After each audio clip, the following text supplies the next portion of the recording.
నటసింహం బాలకృష్ణ గారు తెలుగు చిత్ర పరిశ్రమలోకి అడుగుపెట్టి 50 సంవత్సరాలు పూర్తి చేసుకున్నటువంటి నేపథ్యంలో స్వర్ణోత్సవ వేడుకలను చేస్తూ ఒక కార్యక్రమాన్ని నిర్వహించారు. ఈ కార్యక్రమంలో శ్రేయస్ మీడియా వారు తెలంగాణ సీఎంఓ ఆఫీస్లో పనిచేసేటువంటి కొంతమంది ఉద్యోగుల మీద దాడి చేశారని, అందుకే ఆ కార్యక్రమానికి తెలంగాణ ముఖ్యమంత్రి రేవంత్ రెడ్డి గారు హాజరు కాలేదు అనేటువంటి వార్తలు ఇప్పుడు సోషల్ మీడియాలో చక్కర్లు కొడుతున్న నేపథ్యంలో అసలు ఆ ఈవెంట్లో ఏం జరిగింది అనేది మనం విశ్లేషణ చేసుకునేటువంటి ప్రయత్నం అయితే చేద్దాం. ప్రస్తుతం మనతో పాటు ఉన్నారు ప్రముఖ సినీ క్రిటిక్ దాసరి విజ్ఞాన్ గారితో మాట్లాడదాం. విజ్ఞాన్ గారు నమస్తే. నమస్తే. నటసింహం బాలకృష్ణ గారు తెలుగు చిత్ర పరిశ్రమకి పరిచయం అయి 50 సంవత్సరాలు పూర్తయినటువంటి నేపథ్యంలోనే స్వర్ణోత్సవ కార్యక్రమాన్ని ఈ మధ్య ఘనంగా చేసింది తెలుగు చిత్ర పరిశ్రమ. ఈ నేపథ్యంలోనే ఆ కార్యక్రమంలో తెలంగాణ సీఎంఓ ఆఫీస్లో పనిచేసేటువంటి ఉద్యోగులు కొంతమంది ఆ కార్యక్రమానికి వచ్చారని, అయితే శ్రేయస్ మీడియా వారి మీద దాడి చేసిందని, అందుకే ఆ కార్యక్రమానికి ముఖ్య అతిథిగా రావాల్సినటువంటి రేవంత్ రెడ్డి గారు రాలేదు అనేటువంటి వాదన ఇప్పుడు సోషల్ మీడియాలో తెరమీదకి వచ్చింది. ఏంటి అసలు ఆ ఈవెంట్లో ఏం జరిగిందంటే ఏం చెప్తారు? బేసికల్లీ ఈవెంట్లో ఏం జరిగింది అనేది మాట్లాడుకునే ముందు ఎవరెవరు వచ్చారు, వీళ్ళు ఎందుకు రాలేదు అనేది మాట్లాడుకుందాం. చంద్రబాబు నాయుడు గారు ఎందుకు రాలేదు అంటే, రాష్ట్రం అల్లకల్లోలంగా ఉంది. విజయవాడ, అమరావతి ఏదైతే మన రాజధాని అనుకున్నామో మొత్తం నీట మునిగింది. కాబట్టి ఆయన కూడా నీళ్ళల్లో దిగి సేవలు చేస్తున్నాడు. కాబట్టి బాలయ్య, నేను ఈ టైంలో రాలేను, ఎందుకంటే అందరు ఇలా విలవిలలాడిపోయే టైంలో నేను సంతోషకరమైన ఈవెంట్కి అటెండ్ అవ్వలేను, అలా అని పన్నీళ్ళు ఇచ్చి నవ్వలేను, అలానే ఏడు మొహం వేసుకొని రాలేను. నీకు జరిగేది ఏదో సన్మానం, కాబట్టి మరో సందర్భంలో మళ్ళీ కలుద్దాం, అంతవరకు సెలవు అన్నట్టుగా వదిలేశాడు. సేమ్ అలాగే రేవంత్ రెడ్డి గారు కూడా అక్కడే కాదు, ఇక్కడ కూడా ఉన్నాయి కదా రెయిన్స్. కాబట్టి ఎందుకు ఈ టైంలో అంటే పెళ్ళిళ్ళకైనా, బర్త్డేలకైనా, కత్తిరింపులకైనా, ఇలాంటి సన్మానాలకైనా వెళ్ళడం ఎందుకులే, మంచి సందర్భం వచ్చినప్పుడు వెళ్దాము అనుకొని ఆగాడు. అంతే జరిగింది.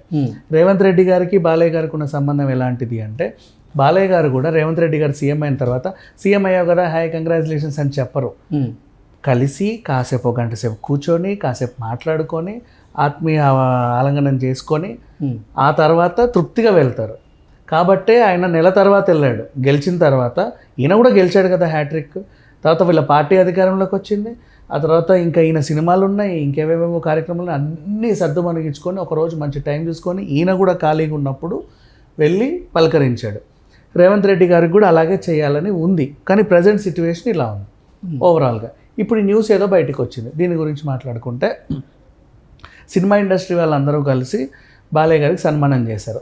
తలింత వేసుకుంటారు. ఆ ఈవెంట్కి హైటెక్స్ హోటల్ కాబట్టి ఎంతైనా 3 నుంచి 5 కోట్ల వరకు అవుతుంది.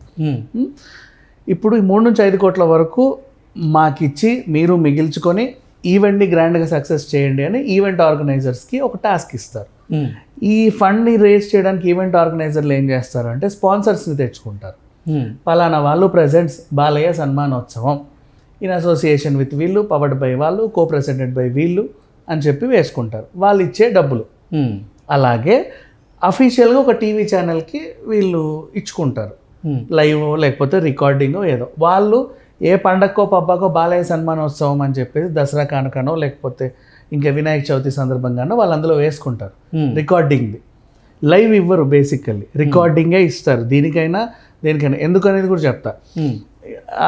చాలా ఎడిటింగ్లు ఉంటాయి. మన వాళ్ళు ఎవరేం మాట్లాడతారో తెలియదు కదా, అందరు పెద్ద పెద్ద వాళ్ళు వస్తారు. మోహన్ బాబు గారు, బాలయ్య గారు ఇప్పుడు అప్పుడెప్పుడు అక్కినేని తొక్కినేని అంటే అంత వివాదం చేశారు. సరదాగా ఒక్క మాట అన్నా ఏమైనా సరే ఎందుకు అని చెప్పేసి ఇట్లాంటి ఈవెంట్స్లో యాంకర్ మైకే పనిచేస్తుంది, మిగతా ఎక్కడ మైకులు ఉండవు. అందుకని చెప్పేసి జాగ్రత్త పడి తర్వాత చాలా కట్స్ ఇచ్చి నీట్గా ఎడిట్ చేసి ఛానల్కి ఇస్తే వాళ్ళు దాన్ని మళ్ళీ వాళ్ళు కూడా స్పాన్సర్స్ తెచ్చుకొని వేసుకుంటారు. సో లైవ్ అనేది బేసికలీ ఇవ్వరు వీటికి, ఇది ఒకటి గుర్తుపెట్టుకోవాలి. రెండోది, ఇది కూడా అథెంటిక్ ఒక ఛానల్కి ఇచ్చిన తర్వాత ఇంకెవరికి ఇవ్వరు. కాకపోతే సీఎంఓలో ఏంటంటే వాళ్ళకంటూ సావి మీడియానో ఏదో ఉంది, వాళ్ళు రేవంత్ రెడ్డి గారిదే కవర్ చేయడానికి వెళ్తుంటారు ఎక్కడ పడితే అక్కడికి. ఈవెన్ పిఎంఓలో ఒక ఛానల్ ఉన్నట్టుగా ప్రతి ఈవెంట్కి ఓకే. కానీ ఇలాంటి వాటికి ఏంటంటే వీళ్ళకి తెలియదు కదా. ఇప్పుడు ఫస్ట్ టైం ఆయన ముఖ్యమంత్రి అయిన తర్వాత వీళ్ళు పని చేస్తున్నారు. ఫస్ట్ టైం ఇలాంటి ఈవెంట్ వచ్చింది. ఇట్లాంటి ఈవెంట్కి లైవ్ ఇవ్వచ్చా లేదా అనేది వాళ్ళకి తెలియదు. ఇప్పుడు August 15th నువ్వు లైవ్ ఇవ్వు, ఇంకేదైనా లైవ్ ఇవ్వు. వచ్చి మహా అయితే 5-6 నెలలు అయింది కదా గవర్నమెంట్ వచ్చి, అంతే కదా. సో వీళ్ళకి ఇంకా తెలియదు, ఫస్ట్ టైం ఈవెంట్ వచ్చింది. వీళ్ళు యాజ్ ఇట్ ఈస్గా వచ్చి ప్లగ్లన్నీ పెట్టేసుకొని శాటిలైట్ తెచ్చి లైవ్ అని పెట్టేశారనమాట.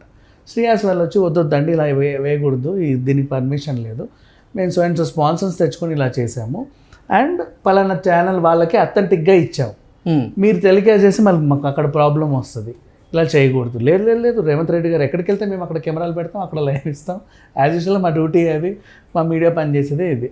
సో వీళ్ళు వద్దన్నారు. అక్కడ చిన్న వాగ్వివాదం జరిగింది బేసికల్, అంటే తెలుసో తెలియకో జరిగింది, అంటే వీళ్ళకి తెలియదు ఇలాంటి ఈవెంట్కి ఎప్పుడు రాలా కాబట్టి జరిగింది. అయితే వీళ్ళు ఇంత ఇక మీరు తీసేయండి, లైవ్ కుదరదు అని చెప్పిన తర్వాత వాళ్ళు అవన్నీ సర్దుకొని వెళ్ళిపోయారు. ఈలోపు రేవంత్ రెడ్డి గారు ఎలాగూ వర్షాలు ఉన్నాయి కాబట్టి రావద్దు అనుకుని రాలా. చంద్రబాబు నాయుడు గారే రావట్లేదు, మళ్ళీ నేను వెళ్ళడం ఎందుకని ఆయన కూడా రాలా. కానీ వీళ్ళకి మాత్రం ఒక ఈగో అనేది హర్ట్ అవుతుంది కదా, మేము వెళ్ళి లైవ్ పెడితే వాళ్ళు వచ్చి మా వైర్లు బీకేశారు అని వాళ్ళు వైరల్ చేసినటువంటి వార్త ఇది. మమ్మల్ని అవమానించినందుకే మేము రేవంత్ రెడ్డి గారిని పంపలేదు మీ ఈవెంట్కి అని. అట్లాంటిది ఏమీ లేదు బేసికల్లీ, అంత బాగానే ఉంది. కానీ అందరూ గుర్తుపెట్టుకోవాల్సింది ఏంటంటే పిఎంఓ అయినా ఇప్పుడు నరేంద్ర మోడీ గారే పిఎంఓనే ఉంది, ఐపీఎల్ చూడడానికి వెళ్ళాడు. వీళ్ళు అక్కడికి వెళ్ళి లైవ్ ఇచ్చుకుంటారా? లైవ్ ఇవ్వరు, బేసికల్లీ రికార్డింగే ఇస్తారు. దేనికైనా ఎందుకనేది కూడా చెప్తా. చాలా ఎడిటింగ్లు ఉంటాయి, మన వాళ్ళు ఎవరేం మాట్లాడతారో తెలియదు కదా, అందరు పెద్ద పెద్ద వాళ్ళు వస్తారు. మోహన్ బాబు గారు, బాలయ్య గారు ఇప్పుడు అప్పుడెప్పుడు అక్కినేని తొక్కినేని అంటే అంత వివాదం చేశారు. సరదాగా ఒక్క మాట అన్నా ఏమైనా సరే ఎందుకు అని చెప్పేసి ఇట్లాంటి ఈవెంట్స్లో యాంకర్ మైకే పనిచేస్తుంది, మిగతా ఎక్కడ మైకులు ఉండవు. అందుకని చెప్పేసి జాగ్రత్త పడి తర్వాత చాలా కట్స్ ఇచ్చి నీట్గా ఎడిట్ చేసి ఛానల్కి ఇస్తే వాళ్ళు దాన్ని మళ్ళీ వాళ్ళు కూడా స్పాన్సర్స్ తెచ్చుకొని వేసుకుంటారు. సో లైవ్ అనేది బేసికలీ ఇవ్వరు వీటికి, ఇది ఒకటి గుర్తుపెట్టుకోవాలి. రెండోది ఇది కూడా అథెంటిక్ ఒక ఛానల్కి ఇచ్చిన తర్వాత ఇంకెవరికి ఇవ్వరు. కాకపోతే సీఎంఓలో ఏంటంటే వాళ్ళకంటూ సావి మీడియానో ఏదో ఉంది, వాళ్ళు రేవంత్ రెడ్డి గారిదే కవర్ చేయడానికి వెళ్తుంటారు, ఇచ్చుకోలేవు. దానికంటూ పర్సనల్ సెటప్ ఉంటుంది, ఇట్స్ అన్ ఆర్గనైజ్డ్ ఈవెంట్. నీకు పోనీ కావాలి అనుకున్నా కూడా నీకు ఇస్తారు. నువ్వు ముందే శ్రీయాస్ మీడియాస్ దగ్గరికి వెళ్ళి మా ముఖ్యమంత్రి గారు వస్తున్నారు కదండి, మేము కూడా లైవ్ ఇచ్చుకుంటాము పలానా దాంట్లో, మీకు ఏమైనా అభ్యంతరం చెప్పండి, వాళ్ళు ఎక్స్ప్లెయిన్ చేస్తారు. లేదండి ఇలా సంగతి ఇది ఇలా ఇచ్చుకున్నాం, అప్పుడు సర్దు మనకుద్ది. నువ్వు సడన్గా వచ్చేసి మేము ప్రతి చోట ఇలాగే పెడతాం, ఇక్కడ కూడా ఇలాగే చేస్తాము, మా సార్ వస్తున్నాడు అనడం తప్పు. సో వీళ్ళకి తెలియకుండానే జరిగింది, వాళ్ళకు కూడా వీళ్ళు ఇట్లా అడుగుతారని తెలియక వాగ్వివాదం జరిగింది. ఓవరాల్గా ఈ ఆర్గనైజ్డ్ ఈవెంట్స్లో ఎలా ఉంటాయంటే ఇప్పుడు ఫండ్ రైజింగ్ ఈవెంట్స్ ఇవి, ఆ స్పాన్సర్స్ ఎంతో మళ్ళీ స్పాన్సర్స్ కూడా గొడవ చేస్తారు, మా లోగోలు ఇక్కడ ఇచ్చాం మళ్ళీ అక్కడ పడితే ఉన్నాయి. ఈవెన్ సీఎంఓ కూడా నాట్ యాక్సెప్టెడ్. సీఎంఓ నుంచి నువ్వు లోగోలు కవర్ చేయకూడదు అంటే ముఖ్యమంత్రి పలానా బ్రాండ్స్కి రిప్రజెంట్ చేస్తున్నాడు అన్నట్టుగా ఇండైరెక్ట్గా కొడుతుంది. అది కూడా రాంగ్ ప్రొజెక్షన్. ఆ తెలివి వీళ్ళకి కూడా ఉండాలి, ఆ మీడియా వాళ్ళకి. ఇది ఓవరాల్గా జరిగింది. ఓకే అండి, థ్యాంక్ యూ సో మచ్.